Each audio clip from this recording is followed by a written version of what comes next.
Olá, eu sou o Carlos Trapp e esse é o canal Fé e Cidadania. Se você é novo aqui no canal, eu peço para você se inscrever e ativar as notificações. Se já me acompanha, quero te agradecer porque você ajuda a impulsionar o vídeo ou os vídeos que eu estou gravando e fazendo com que os mesmos cheguem ao maior número de pessoas. E hoje eu quero abordar um tema muito importante, um tema sério, com todo o respeito, eu quero falar sobre o inacreditável STF Futebol Clube. Por que eu estou ligando o STF a um clube, ao futebol, melhor dizendo? Porque um clube de futebol, ele tem 11 jogadores. O STF também. Essa é uma comparação não muito importante. Mas veja bem uma coisa que acontece. No futebol tem um árbitro.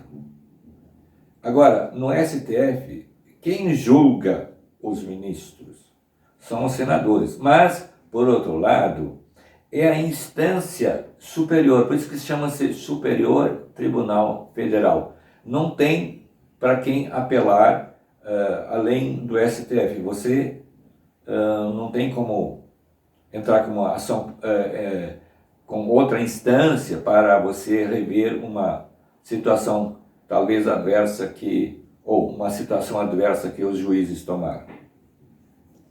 Por isso que Rui Barbosa, no passado, disse que a pior ditadura é a da toga, porque você não tem para onde apelar. Mas eu já quero dizer de antemão aqui, aliás, eu já destaquei que é uma questão séria, eu quero tratar os nossos ministros com todo respeito. Eu sei que nós devemos orar pelas nossas autoridades, pelos ministros que fazem parte, exercem autoridade, então eles devem ser alvo do nosso respeito, da nossa oração e também da nossa vigilância. Nós precisamos estar atentos ao que eles fazem e nós não devemos pensar que juiz não faz coisa errada. Aqui na Bíblia, vou até ler o texto, é apenas um versículo, está em Lucas 2, onde diz assim: havia em certa cidade um juiz que não temia Deus, nem respeitava homem algum. Então veja bem, a Bíblia fala de um magistrado que não temia Deus e não respeitava os seres humanos. Então, os juízes, os nossos juízes, que eu estou fazendo uma comparação com um time de futebol, por exemplo, falando do time de futebol ainda, do árbitro, que fica mediando o jogo, arbitrando o jogo, julgando as ações dos jogadores, eles até hoje têm o VAR, né, que ajuda nessa mediação aí, nessa condução do jogo, para que não haja injustiça no jogo de futebol, porque é muito desagradável um juiz cometer alguma falha que até decide o jogo em favor de um ou de outro. Então, o árbitro no jogo de futebol tem que ter justiça. No STF também deve haver isso. E o que nós temos notado ultimamente? Eu, como leigo, posso estar errado, posso não saber, às vezes, os termos técnicos adequados, mas eu conheço um pouco da Constituição e até tenho ela aqui comigo.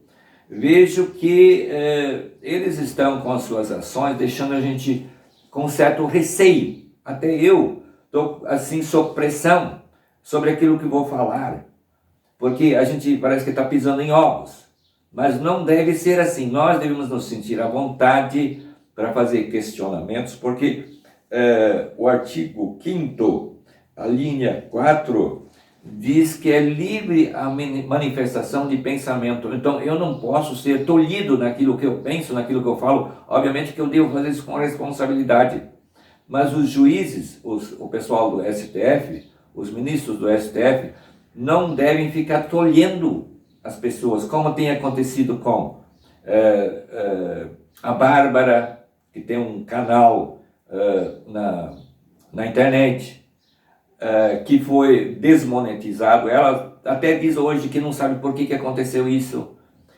O Alan dos Santos, entre outros, o Roberto Jefferson, o Francisquini, lá no Paraná, que foi um deputado federal, foi cassado por causa de opinião emitida. Então, onde é que nós ficamos? A gente fica assim, se sentindo desconfortável, com certo receio. Agora, eu aqui não devo ter receio, eu devo ter cuidado para falar o que convém para que os nossos ínclitos ministros do STF sejam justos, deixem as pessoas se manifestarem. Aliás, eu ouço às vezes setores da imprensa dizer o seguinte: manifestações antidemocráticas. Ora, numa democracia, será que existe isso? Então, a gente tem que ter liberdade de pensamento. Obviamente que se você disser alguma coisa errada, você deve responder por isso, mas não deve ser tolhido para falar. Então, eu quero destacar isso, chamar a atenção para os nossos ministros. Eu até falei antes que era a instância superior, mas eu lembro também, como religioso que sou, que um dia eles vão enfrentar um juiz. Nosso Deus que está nos céus. Eles não são eternos. Um dia eles vão partir para a eternidade. E ali eles vão ter que prestar contas. Vão prestar contas para um justo juiz. E se não se arrepender dos seus erros, dos seus pecados, eles vão perecer. Se não se decidirem por Jesus como Senhor e Salvador, vão perecer eternamente. Vão ser condenados. Então, nós, como cidadãos, até devemos olhar para isso, e um pouquinho além, né, daquilo que a gente vê aqui nesse mundo. Não só ficar nisso, mas saber que todos nós vamos enfrentar o juízo divino. Se nós tivermos Jesus como nosso Senhor, Ele vai ser nosso advogado, vai nos defender. Nós vamos ser salvos. Agora, se não tivermos, vamos ser condenados. Então, os juízes precisam saber disso também. Mas eu quero destacar aqui o que eu disse, o tema, o inacreditável futebol clube. Eu citei vários fatos já de pessoas que foram afetadas por ações dos ministros e foram prejudicados. Agora, a mais inacreditável questão foi do Lula. Veja bem, eu vou contar aqui uma pequena, vamos dizer, uma parábola. Em Dourados, vamos supor, alguém assassinou uma outra pessoa. Ela foi julgada e ela foi condenada. Aí vem um juiz e diz: não, ele não podia ter sido julgado em Dourados, devia ter sido julgado em Campo Grande. Então vamos soltá-lo, vamos anular essa questão e tal. E aí a pessoa fica solta. Eu pergunto, o fato de o juiz ter decidido que ele não devia ter sido julgado em Dourados, mas em Campo Grande, eliminou o crime? Não, ele permanece. Ele foi cometeu um assassinato, ele é um assassino. Então, isso não pode ser anulado, ou não pode soltar a pessoa por causa disso. Não pode soltar de jeito nenhum. E foi o que aconteceu com o Lula. Como que se pode entender isso? Isso para mim é parcialidade. Isso é uma injustiça. E é comprovado, várias instâncias, o Lula foi condenado. Dinheiro foi pego de volta, foi conseguido recuperar dos erros que o ex-presidente cometeu.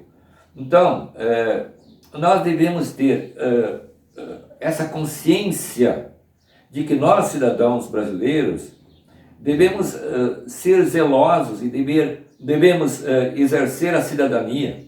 Aliás, o canal se chama Fé e Cidadania. Eu estou preocupado com a questão da cidadania. Se nós, como cidadãos brasileiros, estamos exercendo a mesma, estamos sendo ousados, zelosos, e estamos nos empenhando para que haja justiça, não só no campo de futebol, mas também quanto aos magistrados. Então, eles devem ser justos, eles devem fazer com que essas questões que eles têm que julgar sejam feitas com justiça, e nós devemos zelar, cuidar, estar atentos, vigilantes, para que os juízes não falhem. E se falharem, nós devemos chamar a atenção deles. E eu quero chamar mais a atenção para mais um detalhe. Alguém até esses dias me acusou de que eu virou um palanque político. Não, eu tenho que zelar pela cidadania. Mas, obviamente, que eu tenho um lado político. E falando dos magistrados, dos juízes, do STF, se o Bolsonaro for reeleito, ele tem a chance de nomear mais 2 juízes no segundo mandato. Então é importante em quem a gente vota para senador. E outras áreas também, outros candidatos também, a gente deve ser zeloso, criterioso, não deixar de votar, não anular o voto, enfim, fazer com que a gente exerça a cidadania. Então, eu quero, para finalizar, agradecer àquele que assistiu o vídeo e lembrar, né, para que as pessoas, lembrar novamente para que as pessoas se inscrevam, ativem as notificações, compartilhem, enfim, colaborem para que o vídeo chegue a maior número de pessoas.